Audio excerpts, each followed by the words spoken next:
come So up with give us the essentially. history of Tannis Root is. I actually know very little of this, and I'm interested to learn. So Tannis Root is the brand company name of their design firm, and it's run by a husband wife combo. Here, you just Yep, said. actually, ex-wife and husband, but they're still close Okay, partners, and they work very well together. But that's so rare and cool. this is the history, a little bit of Tannis Root. Tannis Root were in like mid '80s. They were going to all these shows, and they became friends with the bands and stuff like that. They became friends with a band called Red Cross. So you'll notice you'll see Red Cross designs, or I'll show you some stuff, Drew, later on. Like I'll DM you some stuff of iconic designs that for Red Great. Cross. But they started. Bill's essentially started. He would get like transfers from random places and like print them on and make his own T-shirts and stuff like that. So how Tannis really started was Red Cross came to tour and stay with them because they just liked the band. They became friends with them. They stayed at their house and they started printing on their dirty laundry, which is really, they just started printing shit on their dirty laundry or whatever. And, Dope. they left and continued on their tour and stuff like that. And they came back to Bill and Barbara and said, we really like your designs. We want you to design our T-shirts. So that's kind of the main evolution of how they started, was working with that band Red Cross or whatever. So at this point, they were doing like you're going to see all these designs at Faded, the first of them too. They would take like a photo of like Sammy Davis Jr. This is like early bootlegging, no licensing. They were a grassroots team printing in their basement with zero money. Like I'm talking, didn't graduate college, that much money. So they're printing in their basements, just trying to make it happen, writing these little invoices and whatever. So they do these crazy sick all over prints where they would take like Sammy Davis Jr.'s face and these hippie flowers and all this, like they would take aesthetics that the bands liked and they would do their best to reflect those in their merchandise or whatever. So a lot of those early Red Cross designs are just stuff that they liked. They did some early stuff where it was like a photo of Uma Thurman and some of these it girls. Like there's one with Uma Thurman, Winona Ryder, and they would like just put her face in like green on a shirt or whatever, and they would make like 72 of them, and that's kind of how they started. Then I Yeah, don't it's know. very collage. Like it's very collage driven and Yeah, cool layering. It looks like from the designs, and I've probably had so many of these and not even know like what they are. Um, and it's interesting too because the back then like design technology was rudimentary, and you couldn't go on your computer and do this. You had to mm-hmm. do these in layers and cutouts and like create these things and screen printing, and like it was such an art form to be able to create the designs that they did. See, the rad part about it too, and what you're gonna, well, as we continue on their journey, is you're gonna learn about process and the evolution of it from what it started as in screen printing till now, because they were some of the earlier. They used early technology screen printing, like all by hand, all this or whatever. So, it was really time consuming.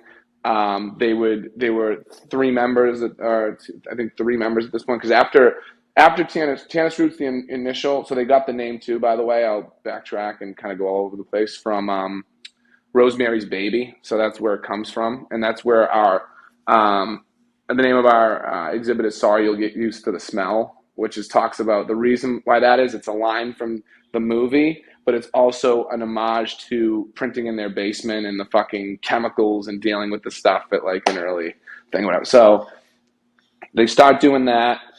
And then they get a chance to work with Sonic Youth. Sonic Youth likes their shit, and at this point they weren't Sonic Youth yet. They were called Ciccone Youth. Was their first. That was before Sonic Youth became Sonic Youth.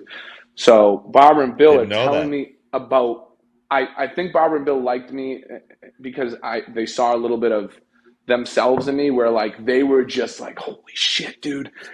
Sonic Youth's like, Ciccone Youth's like one of our favorite bands. They want us to do their fucking merchandise. Like, this is far out. So they did a bunch of like small runs of specific clothing. Like one of the most iconic and rare ones you'll be able to see, which they still kept 20 of them. There were only like 100 done of all time, is Sean Penn beating up a reporter, and they took like the picture of Sean Penn, and then they took a back photo of Madonna and Playboy, and like kind of like distorted it and stuff to create this specific design. So a lot of their early designs are like porno magazines, shit they saw on the side of the road, photos of celebrities, very countercultural things too that were so like, if you look at what their work now to today, they were fucking visionaries in this world, like absolutely visionaries. Like a lot of anything you look at now might have been influenced by them,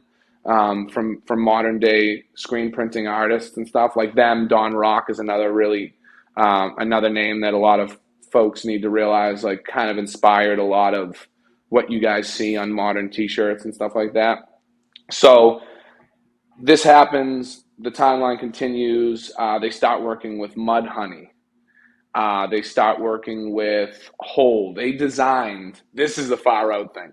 They designed the whole graphic. So you know that heart with the text in it? Yeah. Bill and Barbara are responsible for designing the whole graphic. I have the original notes from when they designed that, as well as a handwritten letter from Courtney Love to Bill Mooney about wanting to put the Prozac photos and the candy hearts on the back of her record. Kurt is mentioned in the letter. They're making fun of Axl in the letter. It's fucking insane, man. Being there and That's being like, awesome. holy shit, dude. Like, this is a museum piece. So that happens. Then they start Kung Fu, which is they own. I don't know if Bill owns it exclusively or whatever, but don't quote me on this. But I think Barbara might own rights to it too. But it's Kung Fu's like they start doing mail order catalogs of like you can buy this T-shirt, $12. The catalogs you used to see. You'd Totally. open it up and order the fucking T-shirt. So they start releasing those. Kung Fu continues to grow at an enormous level, where their modern day artists are Vampire Weekend, Tame Impala. They've done work for the Bill just was on tour. No, not on tour. Flew out to London to hang out with Jack Black. They do Tenacious D's merch. They've done Beck's Nice. merch. They've done. They are probably one of the most iconic screen printers of all time and designers that you wouldn't know that name. Most people would know that name if I told you. So to segue, that's why Faded does what it does. I want to put a pedestal on these fucking people, man. I want to show them that, your work is still so valuable and so impactful and gives me like chills when I see it.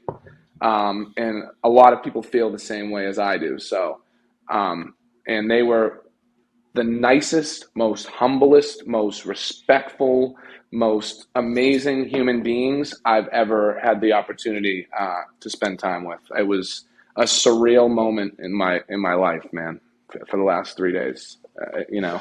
Pinch me, I'm dreaming.